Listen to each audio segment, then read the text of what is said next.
بسم اللہ الرحمن الرحیم۔ السلام علیکم۔ حضرت علی رضی اللہ تعالی عنہ کے دو ایسے عجیب اور عقل کو دنگ کرنے والے واقعات ہیں کہ جن سے یہ ثابت ہوتا ہے کہ کالا بدصورت بچہ کس گھر میں پیدا ہوتا ہے اور معذور یا کمزور بچہ کس گھر میں پیدا ہوتا ہے۔ ایک دفعہ ایک شخص اپنی بیوی اور بچے کے ہمراہ حضرت عمر رضی اللہ تعالی عنہ کی بارگاہ میں پیش ہوا۔ وہ شخص حضرت عمر سے کہنے لگا، اے وقت کے خلیفہ، میرا اور میری بیوی کا رنگ سرخ ہے جبکہ میری بیوی نے یہ بچہ پیدا کیا ہے اور اس کا رنگ کالا ہے۔ مجھے تو ایسا لگتا ہے کہ یہ بچہ میرا ہے ہی نہیں، میری بیوی نے ضرور کسی سے بدکاری کی ہے جس وجہ سے اس بچے کا رنگ ہم دونوں کے ساتھ نہیں ملتا۔ وہ شخص بار بار اپنی بیوی پر الزام تراشی کر رہا تھا۔ بیوی روتے ہوئے کہنے لگی، اے امیر المؤمنین، میں سچ بول رہی ہوں، میں نے کبھی بھی امانت میں خیانت نہیں کی، یہ میرا خاوند ہے اور یہ بچہ اسی کا ہے۔ میں نے ہر وقت اپنے شوہر کے ساتھ وفاداری کی ہے، میں نے ہمیشہ اپنے خاوند کی موجودگی اور غیر موجودگی میں اپنی عزت کا خیال رکھا ہے، میرا شوہر مجھ پر یقین نہیں کر رہا۔ شوہر کہنے لگا، اے امیر المؤمنین، میری بیوی جھوٹ بول رہی ہے، یہ بچہ میرا نہیں، یہ بچہ کسی اور کا ہے۔ اگر یہ بچہ میرا ہوتا تو اس کا رنگ ہم دونوں جیسا ہی ہوتا۔ اس بچے کو دیکھ کر صاف صاف ظاہر ہوتا ہے کہ یہ بچہ میرا نہیں ہے، میری بیوی جھوٹ بول رہی ہے۔ بیوی مسلسل زاروں قطار رو رہی تھی۔ خاوند اپنی بیوی کی ایک بھی بات سننے کو تیار نہ تھا۔ یہ معاملہ بہت ہی پیچیدہ تھا۔ حضرت عمر رضی اللہ تعالی عنہ سوچ میں پڑ گئے کہ اس معاملے کو کس طرح حل کیا جائے۔ سیدنا حضرت عمر نے سوچا کہ کیوں نہ اس معاملے میں داماد رسول حضرت علی شیر خدا سے مدد لی جائے۔ حضرت عمر خاوند، بیوی اور اس کے بچے کو ساتھ لے کر حضرت علی رضی اللہ تعالی عنہ کے پاس تشریف لے گئے۔ انہوں نے حضرت علی رضی اللہ تعالی عنہ کے سلام پیش کیا۔ حضرت علی رضی اللہ تعالی عنہ نے سلام کا جواب دیا۔ حضرت علی نے دریافت کیا کہ اے عمر رضی اللہ تعالی عنہ، کیسے آنا ہوا؟ حضرت عمر نے فرمایا، اے علی، ہم یہ مسئلہ پوچھنے کے لیے آپ کے پاس تشریف لائے ہیں۔ سیدنا حضرت علی نے خاوند سے کہا، اے بندے، میں کچھ بھی پوچھوں گا، تم اس کا جواب سچ سچ بتانا۔ اس شخص نے کہا، ٹھیک ہے، پوچھئے کیا پوچھنا چاہتے ہیں، میں آپ کو سچ بات ہی بتاؤں گا۔ حضرت علی رضی اللہ تعالی عنہ نے پوچھا، اے اللہ کے بندے، جب تیری بیوی حالت حیض میں تھی، کیا تو نے اپنی بیوی کے ساتھ ازدواجی تعلق قائم کیا تھا؟ یہ سوال سن کر آدمی نے کچھ لمحات کے لیے خاموشی اختیار کی اور پھر کہنے لگا، ہاں، یہ بات سچ ہے،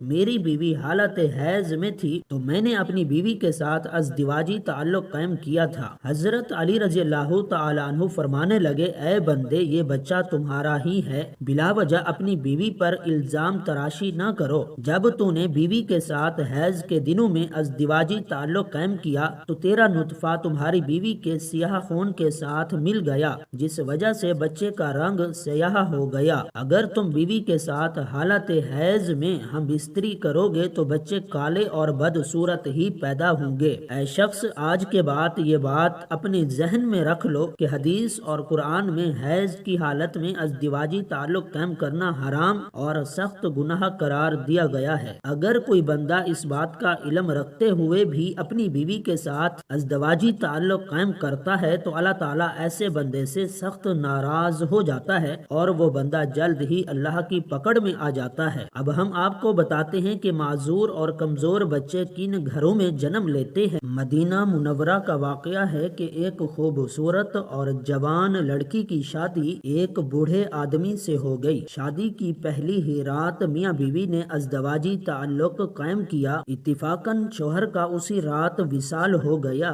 دلہن حاملہ ہو چکی تھی۔ جب بیوی نے بچے کو جنم دیا تو لوگوں نے اس لڑکی پر طرح طرح کے الزام لگانا شروع کر دیے کہ اس کا میاں تو پہلی رات ہی انتقال کر چکا تھا، اس لڑکی نے جس بچے کو جنم دیا ہے وہ بچہ ضرور حرام کا ہے، اس کے خاوند کا نہیں ہے، کیونکہ وہ تو پہلی ہی رات مر چکا تھا، پھر یہ بچہ کیسے پیدا ہو گیا؟ اس بوڑھے کی یہ دوسری شادی تھی۔ اس بوڑھے کا پہلی بیوی سے ایک لڑکا تھا۔ اس لڑکے لڑکے نے اپنی ستیلی ماں پر الزام لگانا شروع کر دیا۔ وہ کہنے لگا اس عورت نے کسی کے ساتھ زنا کیا ہے، یہ بچہ میرے باپ کا نہیں، یہ بچہ حرام کی اولاد ہے۔ اس الزام میں پیش سوتیلا بیٹا تھا، کیونکہ وہ چاہتا تھا کہ کسی طرح دنیا والے یہ مان لیں کہ یہ بچہ میرے والد کا نہیں ہے بلکہ اس عورت کی حرام کاری کا نتیجہ ہے، تاکہ والد کی ساری وراثت کا حقدار میں ہی ٹھہروں، کہیں یہ بچہ میرا برابر کا شریک نہ ہو جائے۔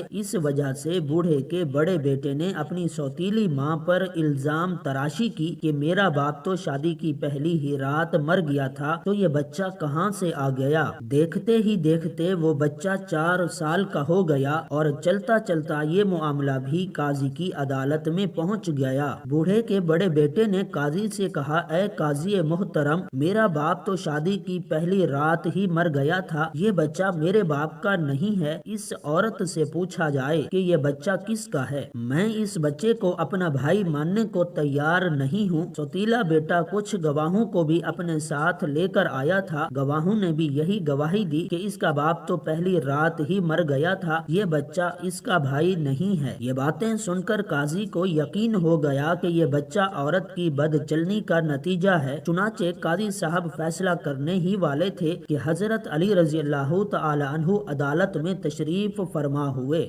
جب حضرت علی رضی اللہ تعالی عنہ نے یہ سارا قصہ سنا تو حضرت علی رضی اللہ تعالی عنہ نے بڑے بیٹے سے سوال کیا، اے بچے، یہ دونوں میاں بیوی کتنا عرصہ اکٹھے رہے تھے، اور جس بچے کا تم اپنا بھائی ماننے کو تیار نہیں ہو وہ بچہ کہاں ہے؟ بڑے لڑکے نے جواب دیا، اے علی رضی اللہ تعالی عنہ، وہ بچہ اس وقت ہمارے پاس نہیں۔ حضرت علی رضی اللہ تعالی عنہ نے کہا کہ تم کل اس بچے کو اپنے ہمراہ یہاں لانا، کل انشاءاللہ تمہارا فیصلہ ہو جائے گا۔ اگلے دن وہ لڑکا اپنے سوتیلے بھائی کو ساتھ لے کر آیا اور کہنے لگا، اے علی، یہی وہ بچہ ہے جس کو میں اپنا بھائی تسلیم نہیں کرتا۔ حضرت علی نے جب بچے کو دیکھا تو فرمانے لگے، میں ابھی تمہارا فیصلہ کیے دیتا ہوں۔ حضرت علی رضی اللہ تعالی عنہ نے کچھ اور بچوں کو بلایا اور ان سے فرمایا، جاؤ باہر جا کر کھیلنا شروع کر دو۔ چند لمحوں میں بچوں نے آپس میں کھیلنا شروع کر دیا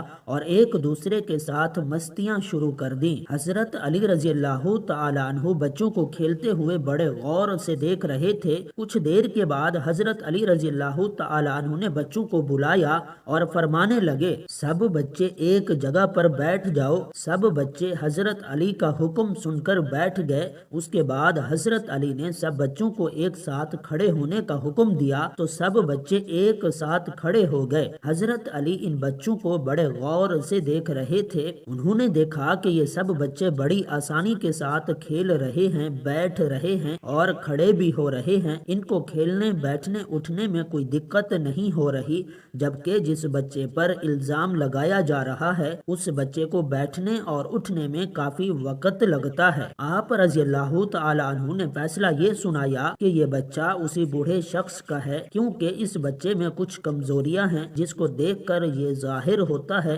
کہ یہ بوڑھے باپ کا ہی بچہ ہے۔ باقی سب بچوں کو کسی قسم کی دقت نہیں، وہ بآسانی سے چلتے پھرتے اور کھیلتے ہوئے نظر آ رہے ہیں، کیونکہ ان میں کوئی کمزوری نہیں ہے، کیونکہ وہ جوان باپ کی اولاد ہیں۔ اللہ تعالیٰ سب کو صحت مند اور خوبصورت اولاد سے نوازے، آمین ثم آمین۔